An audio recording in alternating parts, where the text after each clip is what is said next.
after our guys. Do you even realize where you are? You're right under Skynet's eyes and ears. And you want to set out on foot? Hell, they're even jamming your radios, keeping you from talking to each other. You'll never reach your man. Not as long as that thing still stands. Please say hello to me. For an IP as iconic as the Terminator, it's honestly tragic that we haven't seen any entries truly embrace and explore the themes that made it legendary in the first place, especially not since those first two groundbreaking films. The Terminator and Terminator 2 Judgment Day delivered thought-provoking concepts like time travel, sentient killing machines, and apocalyptic futures. But what made them so timeless was how these ideas were beautifully woven together with deeply human themes like survival, leadership, sacrifice, and even love. These weren't just surface-level concepts, they were wrapped in a seamless blend of science fiction, horror, and action that still holds up today and feels as relevant as ever. But ever since Terminator 2, the series has been spiraling out of control.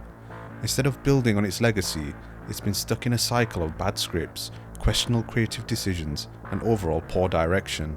And the result?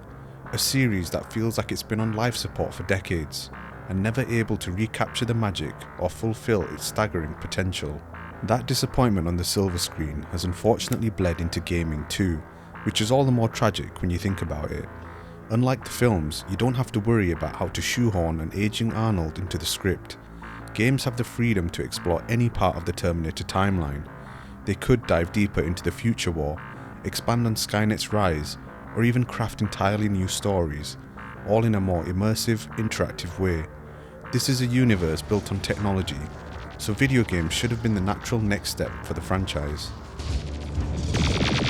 The future does look bright for the series, with games like Terminator 2D, which looks like a passion project, and a smart choice for a way to translate such a legendary film into a video game. We also had Terminator Resistance, which was pretty good and was a nice genuine surprise. Both had passionate teams behind them, and it shows when you see the gameplay and the details they poured into them. But they still feel like low budget entries, safe options, and again, not really pushing the series forward with anything groundbreaking. We have had plenty of Terminator games in the past, but this is more of an issue with quantity over quality. The majority of them have been movie tie-in games, with none of them coming close to reaching the highs of Terminator 2. Instead, they all suffer from the same problem as the films. They reek of unfulfilled potential and missed opportunities in a medium that was perfectly suited to take the franchise to bold and explored places and answer some of its most intriguing questions. This is how we ended with Terminator Salvation, a third-person shooter developed in-house by Grin in partnership with Halcyon Games to tie in with the 2009 film of the same name. At the time, Halcyon had just acquired the rights to the Terminator franchise and wanted a game to complement their big cinematic reboot.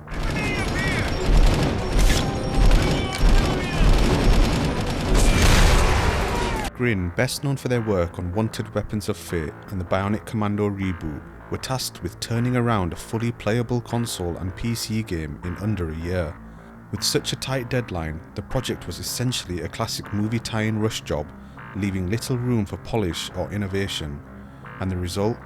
A bare-bones shooter that felt more like an extended tech demo than a fully fleshed out experience, and one that, ironically, didn't even feature the voice or likeness of Christian Bale as John Connor. To be fair, he probably saw the disaster unfolding from a mile away and wanted no part of it, especially in the middle of his now infamous on-set meltdown that was already doing a number on his public image. Oh, good for you! And how was it? I hope it was fucking good because it's useless now, isn't it? Ah, da-da-da-da, like this in the background. Released for the PS3, Xbox 360 and PC, Terminator Salvation serves as a prequel to the 2009 movie, dropping us right into the post-apocalyptic hellscape of Los Angeles in the year 2016. The war between humanity and Skynet is in full swing, and you step into the boots of John Connor, the future leader of the Resistance, fighting a war against the machines that dominate the Los Angeles wasteland. The game follows John Connor as a young soldier, still far from the inspiring leader we know from the films. He's determined and defiant, disobeying direct orders to return to base so he can rescue a group of comrades stranded deep behind enemy lines.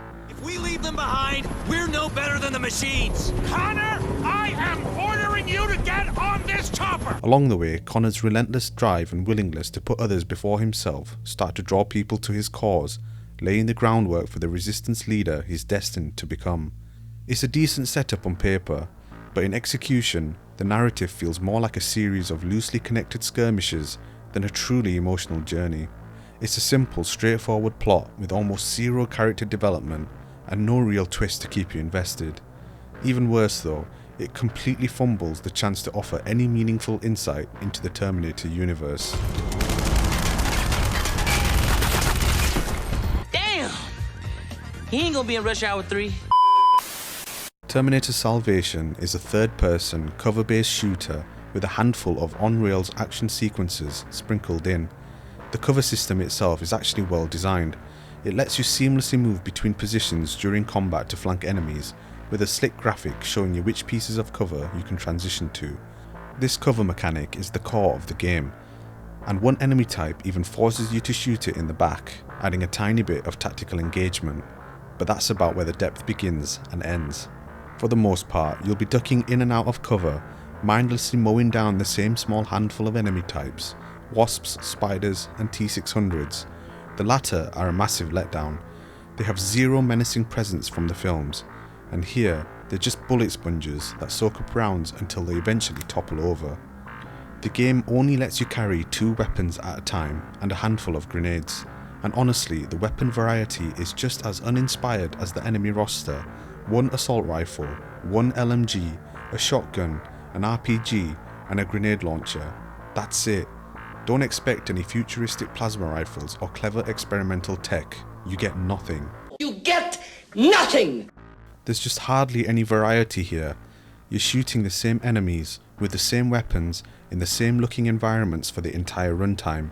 There isn't even a sprint button, which feels like a deliberate design choice to stop you from running through these tiny, repetitive levels.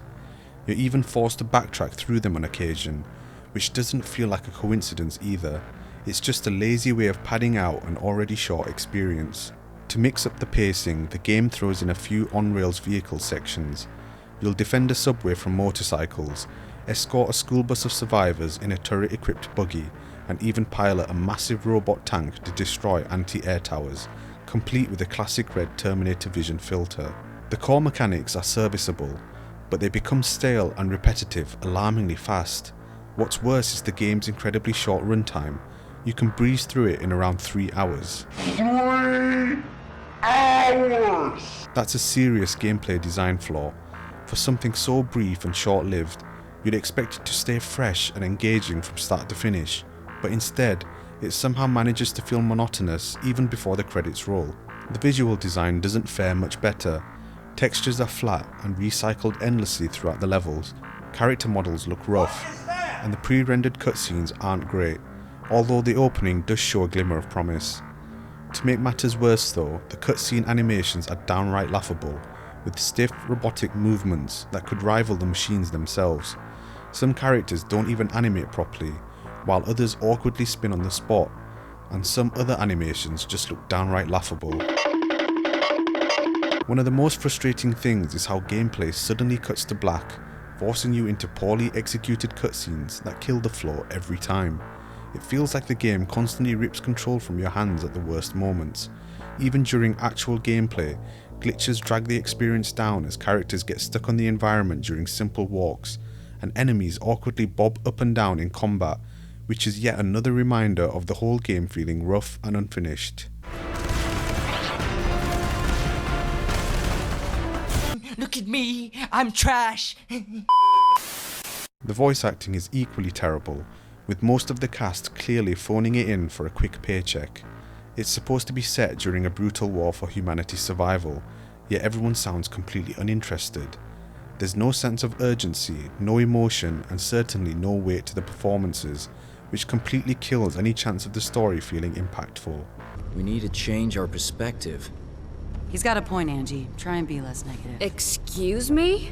Excuse me?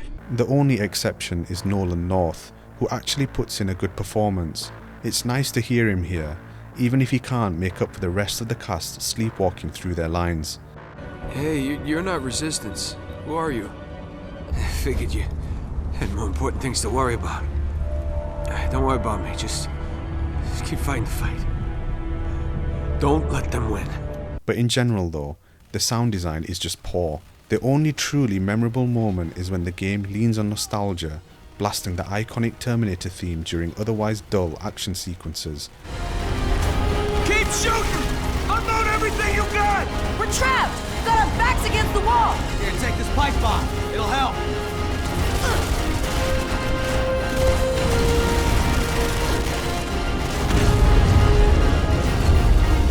It's a nice touch, but it does nothing to save the uninspired gameplay wrapped around it, and to make matters worse, it's a poor rendition of the theme anyway, which feels like the perfect metaphor for the entire game.